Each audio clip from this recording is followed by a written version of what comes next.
Kemran Lachinov, 30 years old, fighting out of West Springfield, Massachusetts. Thank you, sir. Appreciate that. Talk to us about your martial arts journey. How did you get started? How did you first start training? It was a crazy story, actually. I started right in high school as an amateur fighter. It was my first year in the United States as an immigrant in high school.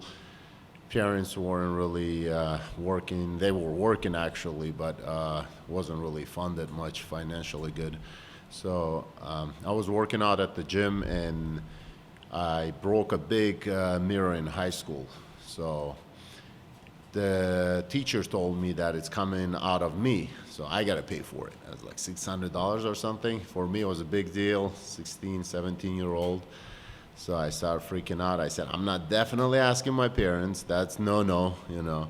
That's literally was weekly pay for my parents. And so I started asking around, how can I make money? You know, I need something, a side job or something. So one of the coaches told me they know a promoter, and they can help me with this payment that usually for amateur fighters they don't pay, but if you want to fight, you know, was a wrestling coach, and they said, you know, if you want it, we can get you in. It was a short notice fight, somebody got canceled or something. I said, you know, I'm only happy for it. I'm like, you gonna pay me for that, and it's gonna cover my debt? Hell yeah, let's do it. So that was my first fight. I took it on short notice, and that's how I started. And that was like one of my first fights that started in the cage. So. Were you doing any training, like wrestling, boxing, karate, anything before that? Nothing specifically, but I was just wrestling. I'm Turkish, so it's like a national thing for us. Everybody wrestles, but nothing like with a team or anything. I was wrestling here and there with high school, like even not that much, maybe once a month, twice a month. And that's where I met my coach back then, Mike Oakes, and he was the one that hooked me up with the fight. And he said, "We'll make sure they pay you. Usually, it's amateur fight. You're not gonna get like on paper. You're not getting paid, but we'll make sure we cover your financial debt." Like, okay, I'm taking it. But no, I wasn't fighting. I was kind of a trouble kid back then. So I was like, especially first year in United States. It was kind of hard for me to adopt. Anybody and everybody would try to get into fight with you. You thought, but it was kind of me getting in trouble outside of the cage. Mm-hmm. And thank God I got into MMA through the coaches, and that was a game changer, nice. Life changer. Did you tell your parents you were taking that fight, or did you? They don't even know I'm here, bro. Hell no. No.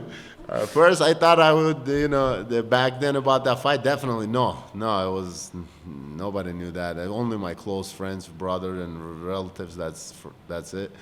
But, yeah, no, not after I came home. There wasn't any marks on me, but no, then I told the story, and it was, they weren't surprised. They said, at least you didn't get in trouble. So, yeah. So when did you know, like, hey, this is what I'm going to do for a living? Like, I'm going to be a professional fighter.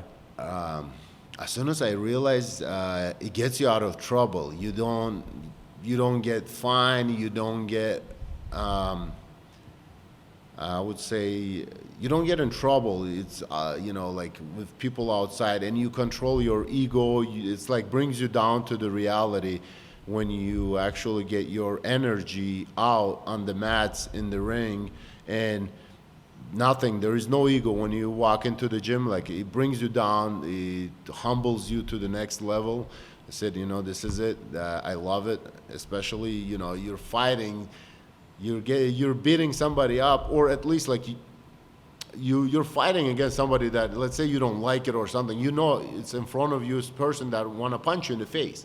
And I like that, Nowadays, people smile at your face and backstab you, and it's not my thing. But when I realized this is it, and I could get paid for it, do for a living, I said, yeah, definitely doing it.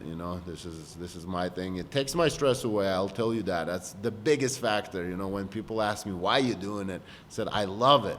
I love the feeling. And they're like, who would love the feeling getting punched? I was like, I don't know. Ask my opponent. Sometimes I do. We need that. It's awesome. So this opportunity came up. I mean, did you know right away you wanted to be on the Ultimate Fighter, or was it a bit of a discussion? I mean, you've got quite a few fights at this point, right? I mean, it's kind of a prospect show, and you've been around a bit. Yeah, we had an option.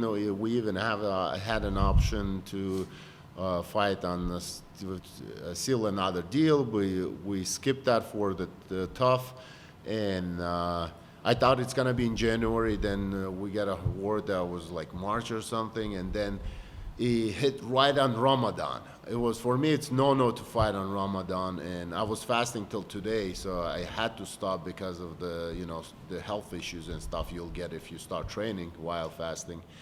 And I said, look, I signed up. I never back down from fights and anything. I already signed up. I didn't think that it's gonna hit right on Ramadan. I was thinking January or March I would be done right before then. But then it hit. I was like, it's once a lifetime chance. I consider like it's my job. So by the religion, you're excused if you're doing it as a job and you're away from your house for certain hours. You're not obligated to fast, and I'm looking forward to recover this next 20 days after the show. I'll be definitely fasting. Fantastic. That's the last thing for me. I mean, I guess your expectations, do you feel like you're UFC ready at this point? I mean, do you feel like you're capable of winning this, or is this kind of a let's see how we fit in? What's the goal here? Definitely feel like I'm ready. I wouldn't be here. I was always the guy that, I'm ready for any and all the challenges, I don't like to get an easy fight, and in UFC, there is no easy fight. So I said I'm gonna challenge myself up. When they called me, I was like, me. I was like, my manager, my coaches. I'm like, whatever it is, it's a yes for me. As long as I'm healthy, and it doesn't hit on the Ramadan, it's yes. I didn't think back then, like I said, about the Ramadan being on the same time, and that was the only thing I said. I wish it was a little bit earlier, but other than that, I'm bringing on all the bombs.